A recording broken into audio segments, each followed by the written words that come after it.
প্রায় বেশিরভাগ মেয়েদেরকেই দেখা যায় তারা পিঠার পটাও আসলে জানে না। আমরা অনেক মেয়েরাই কিন্তু আছি যারা রান্নাবান্নাটা টুকটাক যদিও পারি কিন্তু পিঠা একদমই বানাতে পারি না। এখন কিন্তু শীতকাল চলে এসেছে। মানে শীতকাল কিন্তু অলরেডি চলছে। তো শীতকালে পিঠা খাবো না তা কি করে হয় বলেন? পিঠা তো অবশ্যই খেতে হবে কিন্তু আমরা অনেকেই আছি যারা পিঠা বানাতে পারি না। যার কারণে আমরা ফ্যামিলিকেও খাওয়াতে পারি না, নিজেরাও নিজেদের পছন্দ যে পিঠাগুলো আছে সেগুলো খেতে পারি না।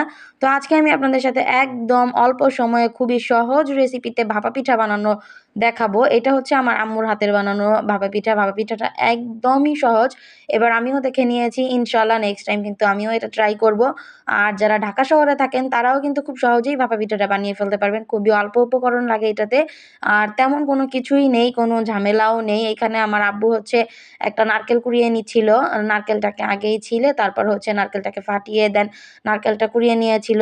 নারকেল কোড়া নারকেলটা যদি দেন, অনেকে আছে ভাপা পিঠায় কোড়া নারকেল দেয় না।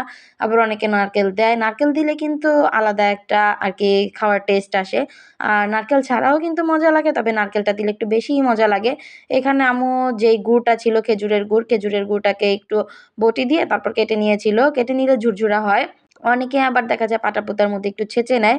তো আমরা কিন্তু ওইটা করি না। ওতে দেখা যায় যে কেমন যেন একটু আঁঠালো ভাব চলে আসে। তো আমরা একটু বটি দিয়ে কেটেই নিই। এইখানে হচ্ছে আতপ চালের গুঁড়ি।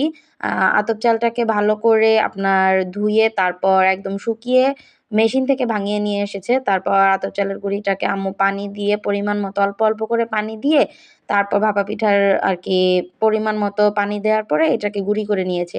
চাইলে কিন্তু এখানে পানির পরিবর্তে দুধও ব্যবহার করা যেত। দুধটা যেহেতু ছিল না আর আমাদের আনতেও মনে ছিল না, দুধটা দিলে এটার ফ্লেভারটা আরো বেশি ভালো আসে, খেতেও অনেক মজা লাগে। তো এখানে দেখেন পানিটাকে পানি দিয়ে তারপর চালের গুঁড়িটাকে যখন করে নিয়েছে, মিক্স করে নিয়েছে, তারপর যখন একটু দলা, দলা ছিল, দলা টাইপের ছিল, সেইটাকে আরকি যাতে ভেঙে যায় তার কারণে একটা বড় ছিদ্রযুক্ত চালনি দিয়ে তারপর এটাকে চেলে নিচ্ছিল। এতে করে দেখা যায় চালের গুঁড়িটা কিন্তু অনেক বেশি সুন্দর হয়। তারপর এখানে দেখেন ভাপা পিঠার আপনারা চাইলে কিন্তু যেকোনো বাটিতেও বানাতে পারেন যদি আপনাদের ভাপা পিঠার যে ছাঁচ বলে সেটা না থাকে। তো সেক্ষেত্রে দেখা যায় যে আপনারা কোনো বাটিতে বা যেকোনো কিছুতেই বানিয়ে নিতে পারেন। অনেকে আছে আরো বড় করে বানায়। বড় বাটিতে বানায়, অনেকে আরো ছোট বাটিতে বানায়। তো এখানে আমাদের যেহেতু ভাপা পিঠা বানানোর ছাঁচ ছিল আরকি বাটির শেপেরই, তো ওইটার মধ্যেই আম্মু এখানে দেখেন কিভাবে, কিভাবে দিচ্ছে আপনারা ভিডিওটা একটু খেয়াল করলে কিন্তু দেখতে পারবেন। আগে চালের গুঁড়ি দিল, কিছুটা পরিমাণ মতো চালের গুঁড়ি দিয়ে তারপর আবার কিছুটা গুড় দিয়েছে।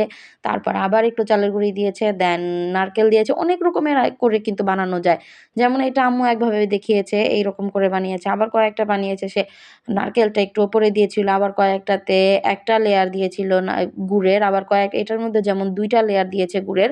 তো আপনারা চাইলে কিন্তু আপনাদের পছন্দ অনুযায়ী করতে পারেন। আর এই যে দেখেন আমরা কিন্তু সবসময় কলসিতে বানাই। আমার মাকে আমি কি দেখেছি সবসময় কলসিতে বানাতে। পাতিলের কোনো ঝামেলা করতে হবে না আপনাকে। তারপর কোনো চালনির বা কোনো ছাঁকনিযুক্ত বা ভাপা পিঠা বানানোর কোনো পাতিল কিনতে হবে না। আপনাদের ঘরে যদি এরকম ছোট কলসি থাকে তো কলসিতে করেই কিন্তু আপনারা বানাতে পারবেন। এটা কিন্তু খুবই সহজ আমি বলব। এটাতে কোনো ঝামেলাই নেই। একটা, একটা করে আপনারা এই পিঠাটা বানিয়ে নিতে পারবেন। এই দেখেন পিঠাটা কিন্তু খুবই সুন্দর হয়েছে। আর পিঠাটা এতটা নরম আর সফট হয়েছিল কি বলব। আপনারা সবাই ইনশাআল্লাহ ট্রাই করবেন। আজকের ভিডিওটা এই পর্যন্তই থাকছে। সবাই ভালো থাকবেন, সুস্থ থাকবেন।